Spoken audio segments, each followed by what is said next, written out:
JP Cole. And I'm Julie Cole. And we are the co-owners of Cole Wellness, which is a wellness center located in Irmo, South Carolina. We have a unique multidisciplinary approach to treatment in which we incorporate psychotherapy, health coaching, personal training, and in the last few years, we've recently added massage therapy, chiropractic, and psychiatry as well. Yep. And we're just welcoming you to our Build Your Best Life series on our Cole Wellness podcast. So thanks for being with us, and we look forward to offering you some really good content.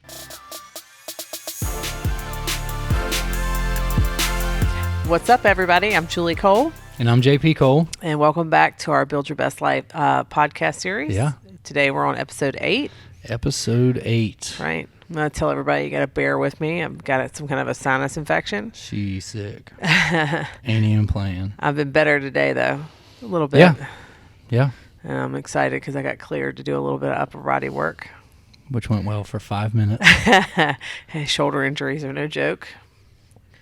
Yeah. Yeah. So today we're going to talk about emotional health metrics. Step 2. Sorry, my eyes itching. I probably should have gotten some tissues. Step 2, develop a deep and meaningful understanding of where we are. And not where we are at. That's right. I went back and listened to last week, and I was like, I said it 10 million times. So I'm going to work on that today. Last week we talked about physical health, and this week we're going to talk a little bit about mental and emotional health. Yeah. And then we decided this past week, as we kind of knocked it around, next week we're going to add a spiritual health element. So we want to break that down into mind, body, and spirit. We had said 2 weeks, but we're going to do 3. Yeah. So we had kind of batted that around and really felt that was a piece we really needed to add in. Yeah. Yeah, and we'll talk a little bit more next week about what we actually mean by that. Yeah. Yep. So our intro piece of gratitude. Yeah. We were talking about it, and I just feel so grateful for my personal recovery.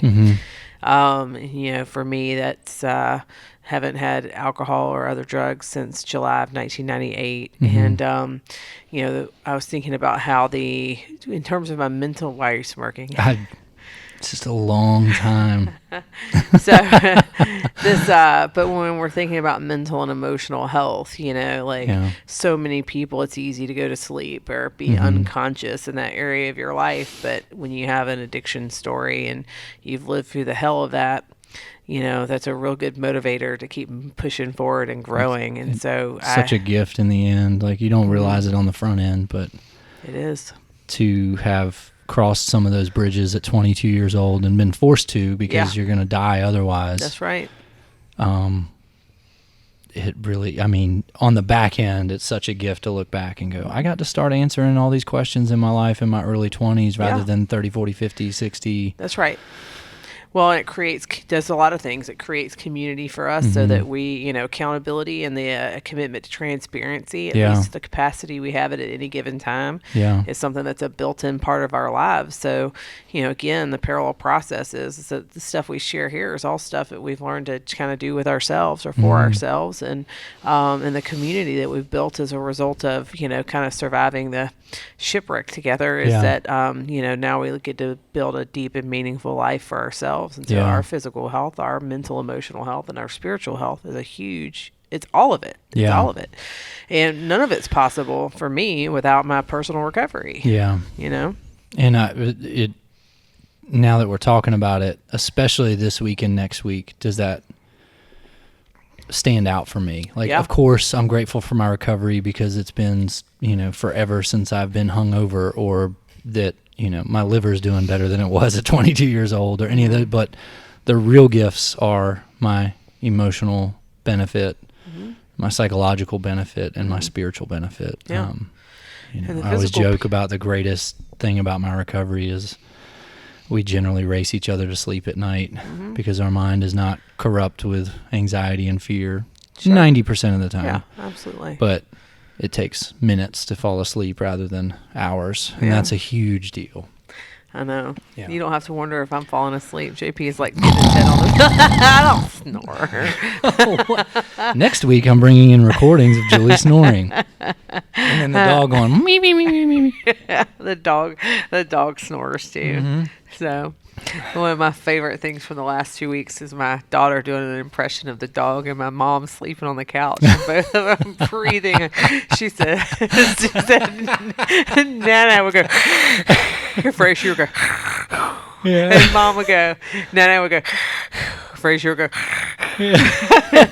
back and forth, back and forth. So That's awesome. Kind of laughed about that. We'll have to have Frazier on the show one day. Yeah, we have to be mindful. He'll bite anyone but me and you and the kids. And the kids. If we're acting right. And Nana. Yeah. It's really funny. Our dog, he's the sweetest, perfect dog for us, but man, we can't take him anywhere because he is a feisty little thing. So, fortunately, he's a little dog. Yeah. Okay. Anyways. So, yeah. I'm going to let you take the lead. So this week we're talking about how do we get a better understanding of where we are in our emotional and psychological health. And the first thing that we wrote about in the blog this week was about how to practice observation rather than attachment. Sure. Can you explain a little bit more what that means? Sure. One of the examples I always use, and all of this is stolen from other places, whether it's ACT therapy or somewhere, but the idea of like river rapids. Sure. A lot of times what my day-to-day life feels like as an emotion or a thought comes up as if it's coming down the river, and I dive in and wrestle it through the rapids until there's resolution and I can climb back out, kind of a thing. Sure. And part of what we'll talk about today are skills to better observe our thoughts and our emotions rather than getting caught up with them. Sure. And the example in the blog that I used was just about how, and this happens to me every month. A certain day, I look at my watch or whatever. This isn't even a watch. I don't know why I'm looking at. I look at my phone, and I notice it's a date, and there was something that had been due the day before. Totally missed a bill. And immediately I dive into the rapids. You've watched me do it. Every day. With me at the birthday party this past weekend. Oh, yeah. I was go show up on Sunday, and it was actually on Saturday. The best part was that you texted the family the night before after their party and been like, hey, is it cool if we come tomorrow? And they're like, what?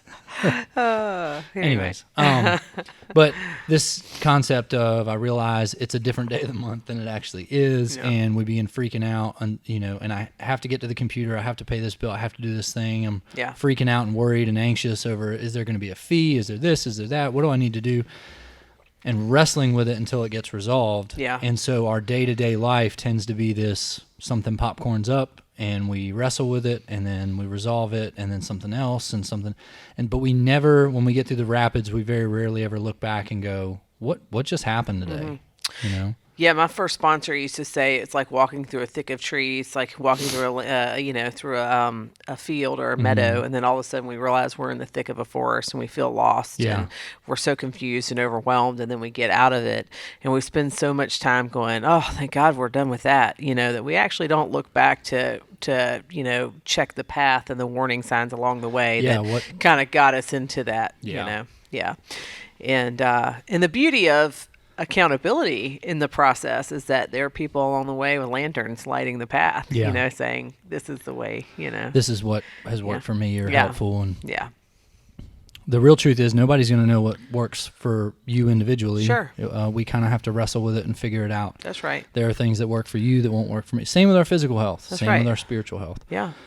Oh, yeah. How many people sit on our, chairs and couches and say, just tell me what to do. Yeah. And I go, well, the beautiful gift of this is that I'm not going to tell you what to do. And the terrible, tragic part of this is that I'm not going to tell you what to do. But you have to do something. Yeah. That's the thing. Right. Do something and then figure out for yourself whether or not that was helpful or not. That's right. Yeah. Well, and part of the not jumping on the crazy train and riding it, into the sunset is also the piece of learning to observe the process. And so that's also the piece of observation, not attachment, is this idea of observing kind of what happens as we do that, so that we have awareness. We have, wholehearted awareness, and we're taking the judgment out of it. Yeah. Taking that thought of That's curious, not critical, to the mental emotional space is that observation of our thoughts, feelings, and subsequent actions, and seeing them from a factually based perspective, as markers along the way that tell us where we are, rather than, having some deeper value of our worth or, Yeah, the act of judging is diving into the rapids. Sure. in and of itself, because I'm making claim to what this thing is rather than just observing it and noticing it. Yeah. So we'll talk a lot about mindfulness and meditation. Those are, I think meditation oftentimes gets associated with a belief system, and mindfulness is more of a therapeutic practice, but they're really just, to me, interchangeable words and different practices.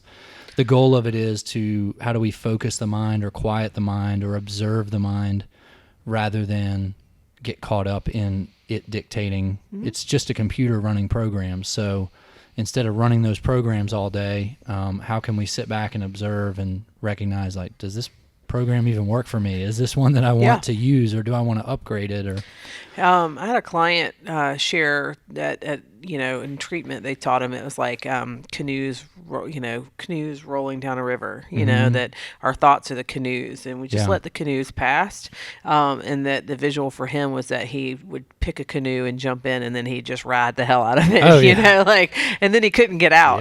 Then you're stuck. And so that was a piece too. It's just that the observation of letting it just pass, and I mean, how many different analogies do we use? Oh my gosh, there's millions. So the river rapids one always helps me. And kind of like there's phases of practice. For me, it's normally after the fact. Sure. So the first phase of practicing mindfulness or meditation is kind of a review of what's been going on. I wish I could say that from the get-go I was really good at observing my thoughts and feelings and being able to address them in the moment, but quite frankly, I'm not. Normally I show my rear end and don't act in a way that's responsive. It's rather reactive. Sure. And then later on, I'm able to look back and go, man, what happened there that I was triggered and I reacted in this way? What was going on? Yeah. And so one of the first things that we suggest is to be able to set aside some time, similar to last week. We talked about daily rather than weekly. If I've got 168 hours in a week and I only spend 5 to 10 minutes a week trying to get a snapshot of that week, it's going to be really hard to capture what's really going on. Absolutely. Whereas if I spend 5 to 10 minutes every day quietly focusing on one of these skills, I will have better information about where my emotional and psychological mental health wellness is. And the first place we learn to do that is, like if we look at the big book, and upon awakening, we prepare ourselves for our day. Throughout the day, we kind of touch point on the way, and at the end of the night, we review our day. And we look. That's the first place I practice. Yeah, absolutely. So we review our day, and this really touches more on some practices that we can talk about next week. But I know you and I both work on helping our clients identify what value systems they want to espouse, and then trying to review that. And that's another part of being non-judgmental about it. It's like this is who I want to be, and so I review it at the end of the day, and I don't pass judgment on if I wasn't perfect at it. I work to correct it. I make amends, or I alter the line or not. And then I work to bring it in line and congruence, and that's actually what resolves the self-worth issues. Is that we become congruent with who and what we want to be instead of being the actor who pretends, and lives in that imposter syndrome world all the time. Yeah. All of this stuff overlaps so much. So last week we talked about some different methods of being able to take a look at where you are.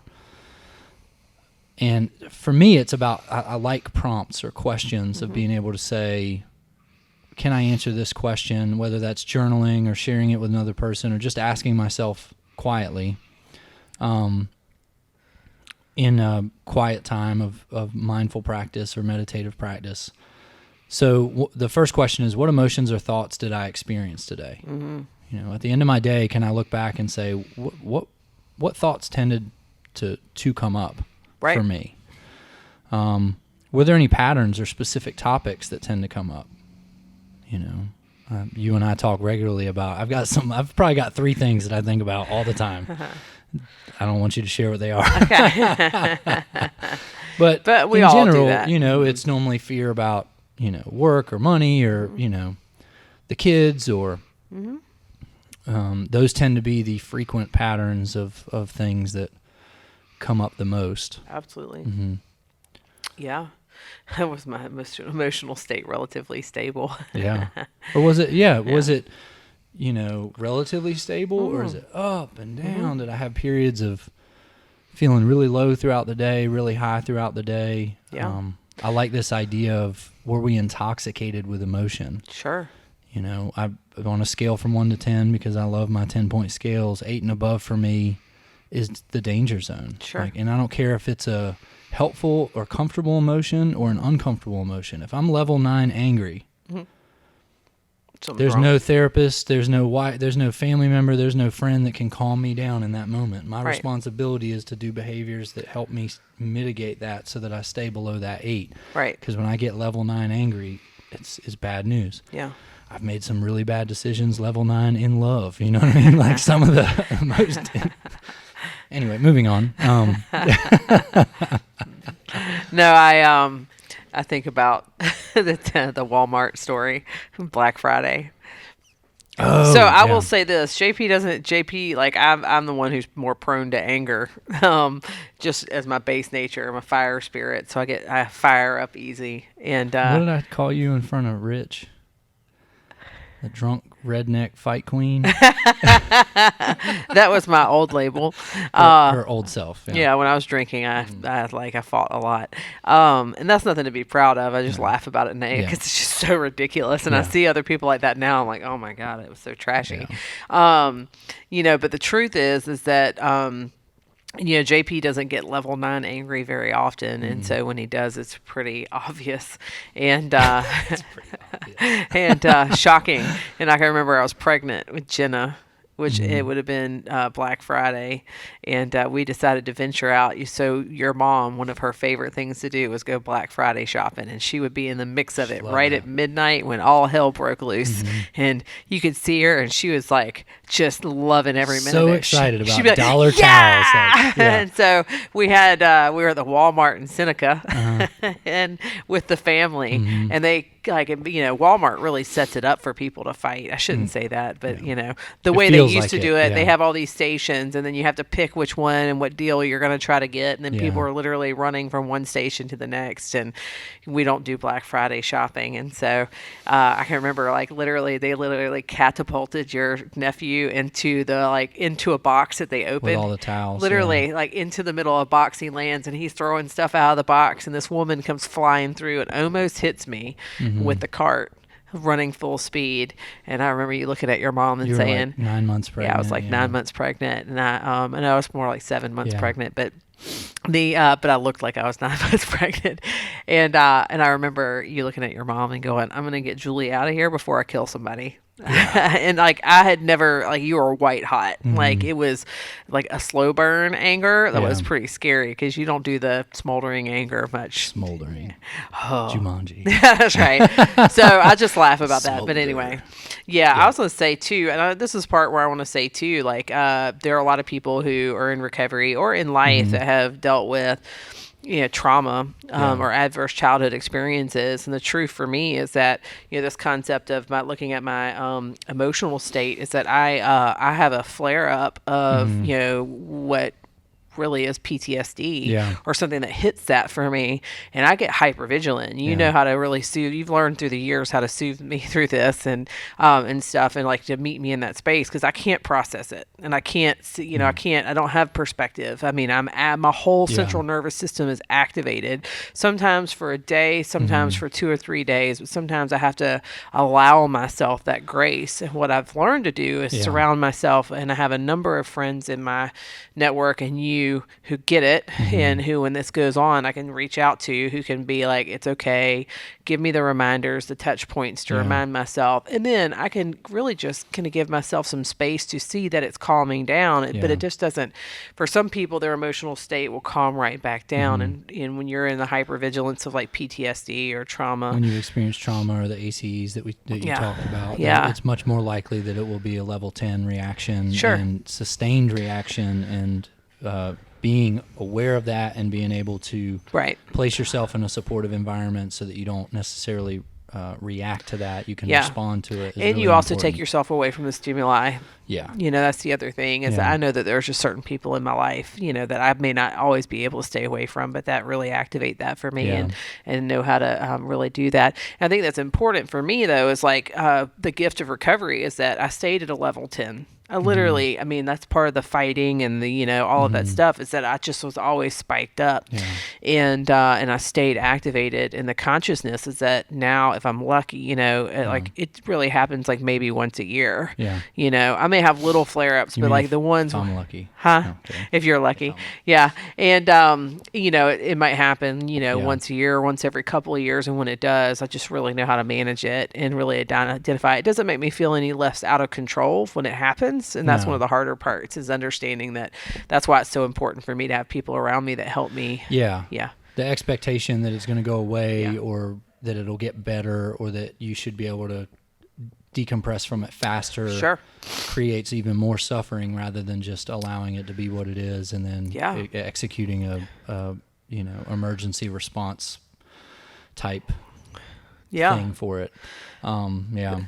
So anyway, go ahead. Those are the outliers, right? Yeah. Like that's for the stuff that isn't trauma based or just day-to-day life. And it's just day-to-day life, then being able to and this process can help you assess what are those trauma responses too, because it's important to know that. Like it's not important to know that you can totally mitigate them, preventing from happen. Prevent your brain from firing that way. That may not be the case. Sure. However, you may be able to construct your lifestyle so that they're less likely to happen. You know? And I really want to say one thing, and I want to be clear about this, but the reason why we were able to work through it and talking about using accountability, using support, using resources, since we talked about using therapy, I've had a couple of people approach me and talk about how they feel like therapy with couples is what they do once they're in trouble, and that what does that mean if we have to do therapy? And I said, we see it like we, like we would having a mentor or having a sponsor or having an accountability partner, because we just, it's the idea that we should inherently know how to be in relationship with somebody who's completely different from us is just actually pretty ridiculous. And it was through therapy that you were able to connect. Like it was through that you were able to connect and understand that this was trauma. Because for you, it felt out of control for a long time. I felt responsible for it, and that I personalized it rather than responding to it. I would react, and that only made it worse because you felt unheard and met in that moment. And I can, and I can remember the exact moment. I remember you reflected back and did an empathy, thing with me, and it clicked for you. Like, I don't have to understand it. I haven't been through it, but it clicked for you why it's hard for me, and in that moment, things shifted. And so the cool part about it is when it happens, it's when I feel the most insecure about being, and unsure of myself. And now I have a partner who knows how to step in and go, okay, like you're okay, we're okay, so, and that's crucial to my ongoing emotional and mental health. And, our intimacy that we develop with one another helps grow that. Oh, absolutely. And that's another whole podcast series is on, relationships and how to best cope with each other's and stuff and support them. And now we just need to have relationship therapists for friendships, right? So there was something that you hit on, and then I do want to stay on task, but we're well acquainted in almost every area of life. Pretty much everyone is pretty comfortable with the fact that you don't have to be 700 pounds and cut out of a house on a TV show before you get a personal trainer. Sure. You don't have to be, totally spiritually bankrupt before you attend a church. Sure. You don't have to be, we're quick to attend school or for our professional development. We're quick to hire personal trainers or go to the doctor. We're quicker. But when it comes to stuff like this, we oftentimes do wait, and society tells us that we should wait to the last minute. Because only people who have something wrong with them go to therapy. Only relationships that are broken go to therapy. Right. And unfortunately, I think that that's part of what leads us to such high divorce rates and everything, because we do wait so long rather than saying, how can we look at this like for our health? Like, I get a gym membership when I want to improve my health. It doesn't matter what my body fat percentage or my BMI is. That I want, no matter where I'm at, no matter how healthy I'm at, I'm trying to improve upon that. Sure. So we started couples therapy before I ever even proposed, and it wasn't because things were bad. It was genuinely because we were both therapists or going to be therapists. We knew the importance of it. And I'm always trying to, I don't want a mediocre relationship. Sure. I want, just like I like my cocaine, as pure as possible. I want it strong and working, you know what I mean? Like, and I want, there's no area of my life, my physical health, my financial health, my marriage, my parenting. I don't want to be an okay dad. Yeah. Nobody wants mediocrity or okayness. I don't want to get to the point of where I'm super unwell. Yeah. And then I've got to climb back above the ridge and be like, oh man, now it feels okay again. No, I don't want okay. I want excellent. And I think most people, if they're honest with themselves, are at that place. They just don't have a support point. And society tells us otherwise. Sure. That you don't, oh no, that's weird to go to therapy. Yeah. So I'm happy to be a wellness counselor. I'm grateful that most of my clients are doing really well and they're working on improving their lives, not because they're in some major crisis point where if they don't show up, they're not going to make it that week. Right. Anyways, soapbox done. Moving on. I do want to stay on topic. So that was on topic. Am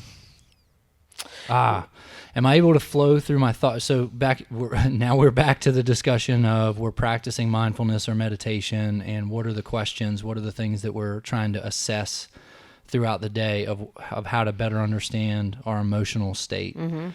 So am I able to flow from one thought process to the next, not randomly all over the place like I get sometimes, or do I ruminate or obsess? Yeah. Do you get the hiccup where it's like the broken record? And you get stuck. Yeah. They hate you. They hate you. Yeah. They hate you. You're stupid. Yeah. You're stupid. Yeah. I mean, let's just be honest. Like, even with lots of practice, those are some of the things that come up for a lot of people. You know what I mean? And everybody has their own. You spelled me wrong. Huh? Yeah.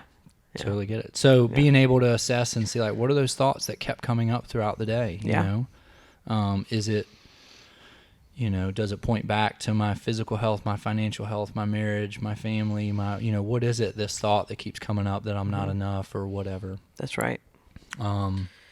Yeah. Do I obsess over them until I resolve the perceived uncomfortability? That's another sign of emotional health for me. Is like, am I unable to let something go until I feel like it's been resolved to my satisfaction? Sure. Or can I just allow it to be? Well, and I also say too, sometimes the narrative that we do gives us anxiety relief from the thoughts, but actually compounds the relational problems. Yeah. So for sure. That's what, a lot of what we do, and we're trying to like check people's thought processes and their narratives. Is I go, it makes sense to me that you would think that because it gives you relief, so it's the idea that, maybe I'm better off not in a relationship, and it's like, well, that like exiting the relationship in your mind gives you relief in that moment. From having to do the work of the relationship. Right. But then what happens, and actually, that, and so the other piece is like, it's the capacity to sit with the discomfort that the feelings bring so that we can become conscious. Yeah. Yeah. Absolutely. Yeah. So I had talked about like content in, content out, and we had talked about like in some ways content out is really kind of a little bit of the reflection piece that we're going to talk about next week, but not necessarily all, but you know, like really being mindful of what content we're taking in and how that amplifies this process too. Yeah. And so by content, give me some examples. I mean, content could be, what we're like, for me, this, like, I don't watch the news. Yeah. I don't do the news. Yeah. Right. Not the traditional news of like a channel. Yeah. I don't watch the news. I don't watch news channels. Everybody's like, who do you like for the, primaries? I'm like, I'm not following at this point.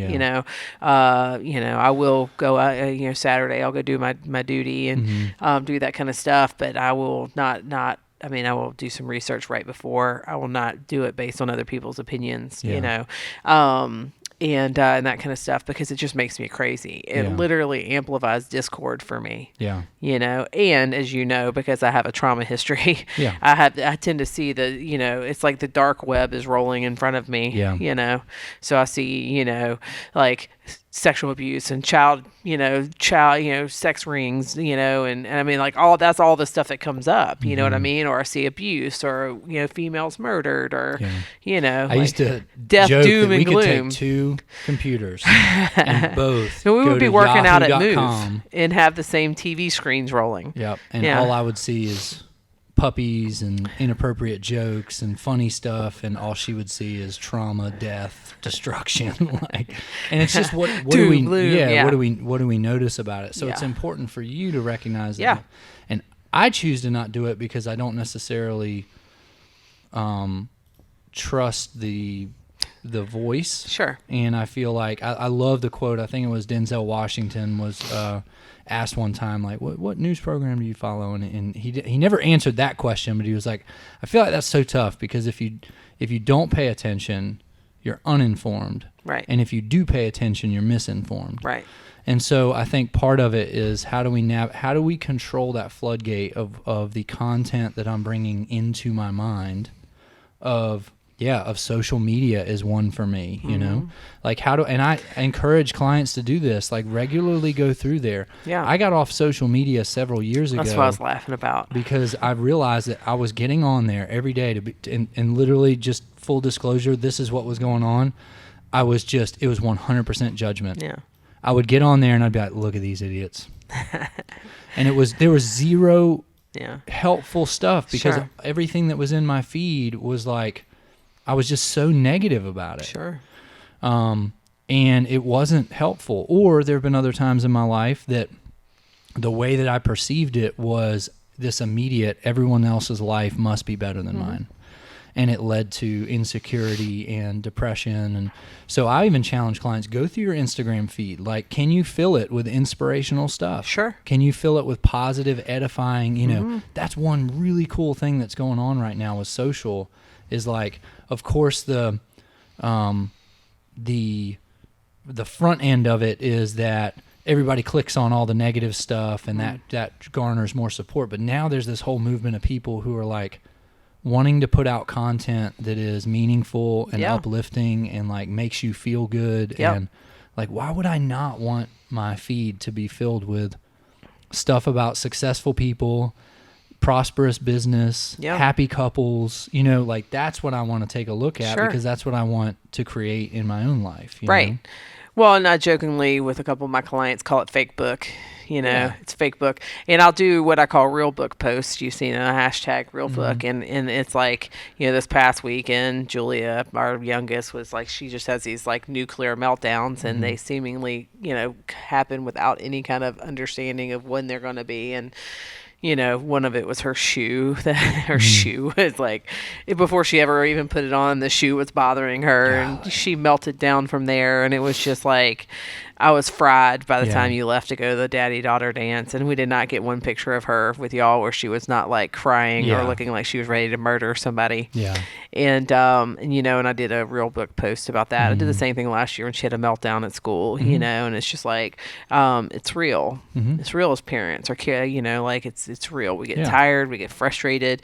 The thing about it is, I remember I'm surrounded by people who talk about these things, but the average person is not. The average person does not talk about these things. They suffer these things in silence. So it's really important to sometimes put that stuff out there for me. Yeah. And I have to fact check with you, like the real book stuff with the parenting, you don't necessarily get sideways about. There's some things when I have, especially when I feel like I feel called to talk about trauma and stuff, and we talk about that because there's some things you just, prefer for us not to put out there. Right. Yeah.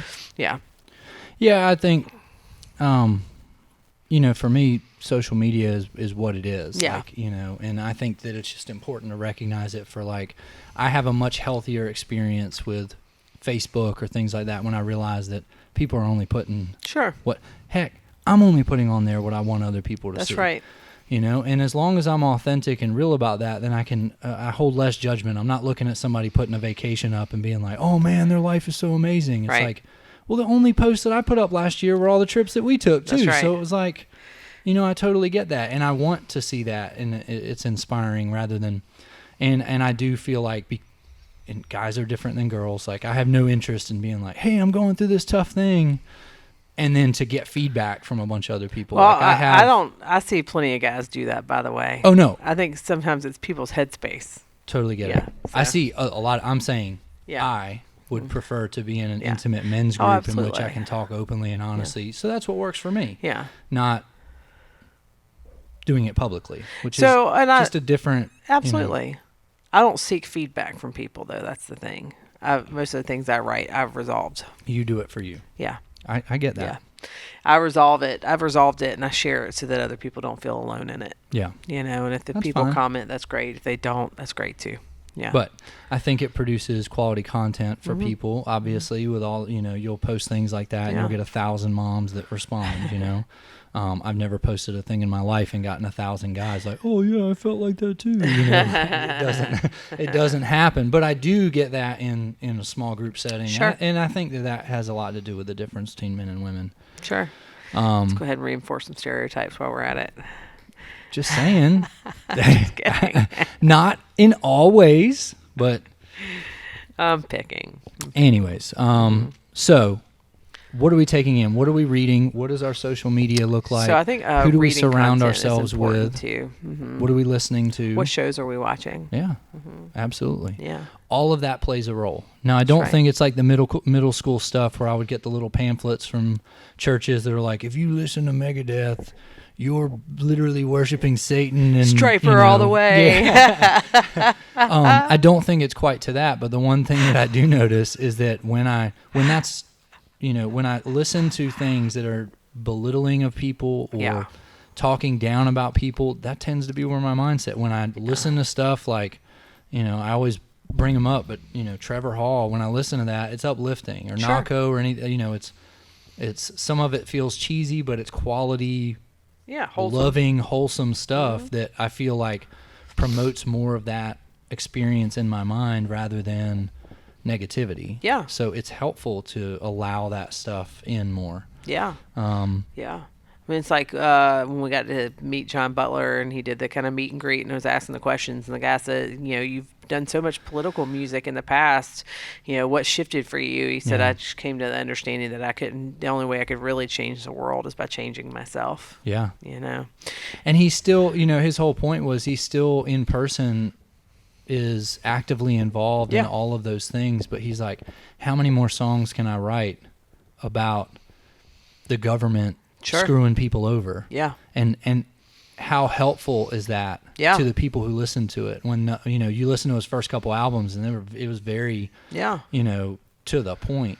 And the later stuff, it's more uplifting and more positive stuff. And it's not, he feels that way too, but his whole point was that he realized he was just promoting this more negativity than positivity, and there's a clear divide. And interestingly, you see it, if you follow him on social, you see how much happier he is in general too. He's also reconnected really much with Mama Ken and his wife and other people. I mean, he had some periods of discord where, that was really because his focus was external, and I think that's a really good point. Because last week we talked about escape behaviors, right? And so mental and emotional escape behaviors. I think that's probably a good way to wrap it, don't you think? I guess. Oh, didn't we talk about? We talked about escape behavior. Was that 2 weeks ago? I don't remember now. Yeah. There's been so many weeks. I know.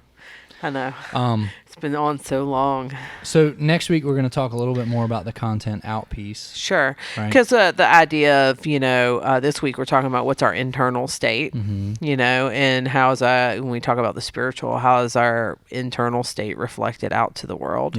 Yeah. So some helpful things to help you with potential mindfulness or meditation. Some apps that we've practiced with or experimented with. Calm is one that a lot of people use.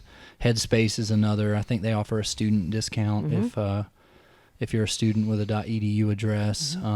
I really enjoy 10% Happier. That's a really enjoyable one that offers a lot of different tactics and skills for practicing mindfulness and meditation. Of course, there's lots of helpful books. If you're into ACT therapy, The happiness trap. That's a really good one. And there's all sorts of... One that really rocked my world in the past year, it's a Christian author, but her name's Shauna Nyquist, and she does some really good social media content too, but present over perfect, and she read that one, but she really hits home the point that, not just that busyness is an escape, but that, that for most people, they believe the narrative that they want to be needed, and that for most people, it's actually the hiccup is that they want to be seen as capable. Yeah. And that really hit home for busy, me. They're seen as capable. Well, not even just that, but because they're so worried about being seen as capable, they don't say no. And that creates a busyness, right? Yeah. And so that makes a lot of sense. Yeah. And so she really challenges people on how to kind of scale it back, be intentional, focus on their attention. And so, last year as I was really recovering from a just insane case of burnout, that's really what I did, was just really focused on the nature of my thoughts, the nature of my actions, and, where my energy was going. And then I recognized that I really did have kind of infinite levels of energy. I was just doing all kinds of stuff. But this last case of burnout really just kind of focused me to this fact that my job now is to tune in and really respect the finite energy that I have, and how do I apply it in a way that allows me to stay healthy mentally and emotionally. And so consumption for that is also what I consume my time with. Yeah. And how my time is consumed. Well, this is another common path I see for people in recovery too, which is after this long period of incapable, where we don't accomplish too many things, we're unable to accomplish those things.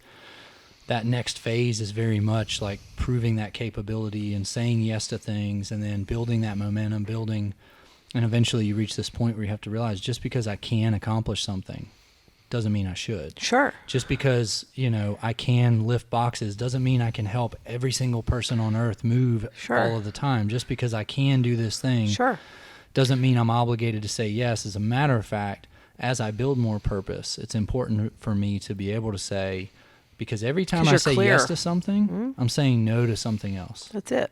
Every time I say yes to one more evening client, I'm saying no to you guys at home. I know. And it's important, I know you know that, it's important that I get clear about stuff like that, because that helps motivate, all right, I need to take this time away camping. I need to do this other stuff because it's important. And so it helps us fine-tune our time, because I'm never going to get more than 168 hours. Yeah. Well, next week we'll talk about purpose and values and that kind of stuff, because I think that's really important to helping us, connect with the idea that, that it is okay. Because one thing that happens is that you were taught that in the recovery community that you don't say no.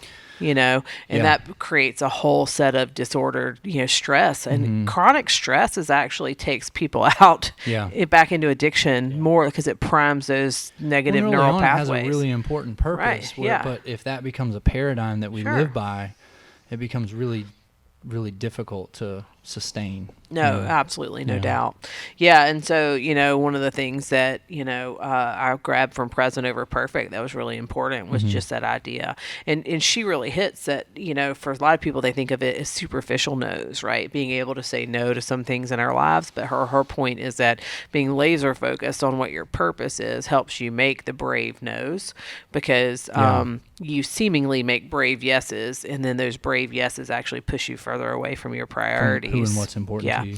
Yeah. So you're talking about that. Sometimes, you get anxious about money, and you'll say yes to more appointments. And then, and then the cascade starts, because then you're tired, and then it's distracted, and then it's, the emotional state. And I've been through all that too. We have this, and I've been working on fine tuning this balance. Flow, So absolutely. Yep. Awesome. We have to wrap up, unfortunately, but practicing this week, mindfulness and meditation. We put some helpful questions to ask yourself, some apps on there. Follow our content this week on social media, because we'll be giving some more, content surrounding this exact topic. Check back in next week as we talk more about spiritual health, as scary as that one sounds. Yeah. Thank you so much for checking this out and listening. Absolutely. We appreciate 8 is done. Yeah, 8's done. Check out our website, colewellness.com. All of our blogs and all of our podcasts are available there on YouTube, Spotify, iTunes, and quick links there. We also are on LinkedIn, Twitter, I always get these wrong. Instagram, Facebook, pretty much all of them. Yep. That's it. That's it. Have a good week. Have a great week, everybody. I